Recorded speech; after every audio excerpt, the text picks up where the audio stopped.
કમોસમી વરસાદ સહિત ખેડૂતો પર અનેક આફતો વરસી, પરંતુ રાજ્યનો ખેડૂત હાર માનવા માંગતો નથી.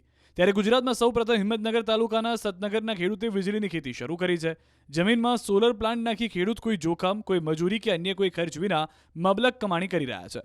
ગુજરાતમાં ખેડૂતો ખેતીમાં નવા ઇનોવેશન કરતા રહે છે. મોંઘા ખાતર, બિયારણ, મજૂરી ખર્ચ, માવજત પાછળ હજારો રૂપિયાનો ખર્ચો કરવા છતાં ખેડૂતોને યોગ્ય ઉત્પાદન મળતું નથી. જો સારું ઉત્પાદન મળે તો પોષણક્ષમ ભાવ મળતા નથી. આવા સમયે સતનગર ખેડૂતને અનોખો આઈડિયા આવ્યો. તેમણે ખેતરમાં સોલાર પ્લાન્ટ નાખીને મોટા ખર્ચ વિના સારી એવી કમાણી કરી. 8 એકર જમીનમાં ખેડૂતે સોલાર પ્લાન્ટ નાખ્યો અને હાલ પ્રતિદિન 8,000 થી 10,000 યુનિટ વીજળી ઉત્પન્ન કરી રહ્યો છે.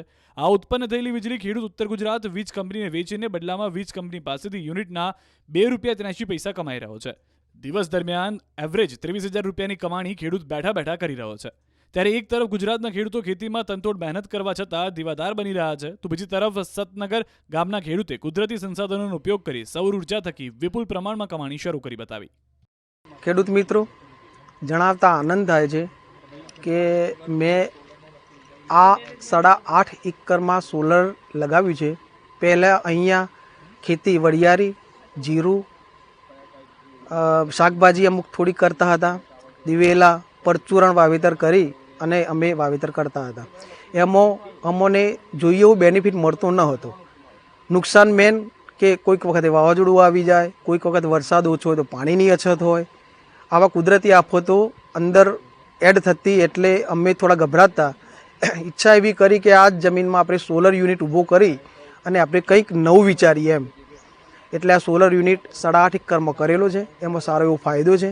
બીજું કે આ સોલરની જે વીજળી દિવસની 8,000 થી 10,000 અને ટાઈમ હોય તો 11,000 યુનિટ અમે કાઢી યુજીવીસીએલમાં અમે આપીએ છીએ, જેનો ભાવ ₹2.83 અથવા તો ₹2.80 આજુબાજુ છે.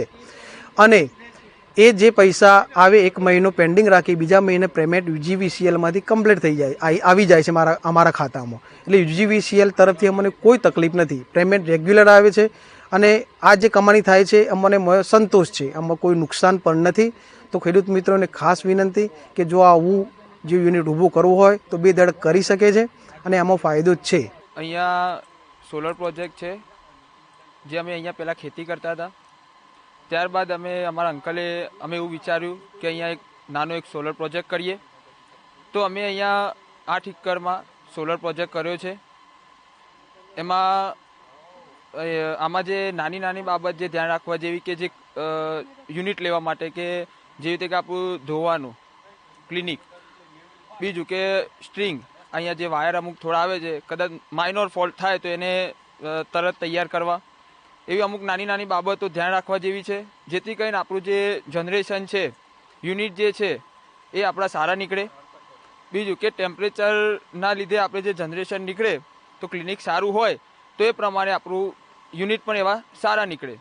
તો આ કરંટ અમે ડાયરેક્ટ અહીંયાથી યુજીવીસીએલને આપીએ છીએ. બીજું કે આમાં ક્લિનિક જેટલું તમે સારું રાખો એટલું તમારો પ્લાન્ટના યુનિટ થોડા વધારે નીકળશે. એજન્સી દ્વારા એમની જે જમીન હોય છે ત્યાં જમીનમાં સોલારની પ્લેટોનો પ્લાન્ટ કમિશનિંગ કરવામાં આવતો હોય છે. પ્લાન્ટ લાગી ગયા બાદ જરૂરી એનું અમે જોઈન્ટ ઇન્સ્પેક્શન કરતા આવીએ છીએ અને જરૂરી મંજૂરી બધી મેળવી લીધા બાદ તેનો પ્લાન્ટનું ચાલુ કરતા આવીએ છીએ. અને જે એનું જનરેશન થતું હોય છે એનું મંથલી એનું જે બી એને વીજળીનું ઉત્પાદન કર્યું હોય છે તે આપણે ₹2.72 સમથિંગ આજુબાજુમાં આપણે એનો પાવર પરચેસ કરતા આવીએ છીએ અને એનું બિલનું એને એડજસ્ટમેન્ટ આપણે ચૂકવણી કરતા આવીએ છીએ. આમ ખેડૂતને પોતાની જમીનમાં જે આ સરકારની જે યોજના છે જે યોજના અંતર્ગત તે પોતાના ખેતરમાં સોલારનો પ્લાન્ટ લગાવી અને ત્યાં વીજળીનું ઉત્પાદન કરી અને સરકારને જે યુજીવીસીએલમાં અમારા કંપનીને આપીને એનું બેનિફિટ મેળવતા હોય છે.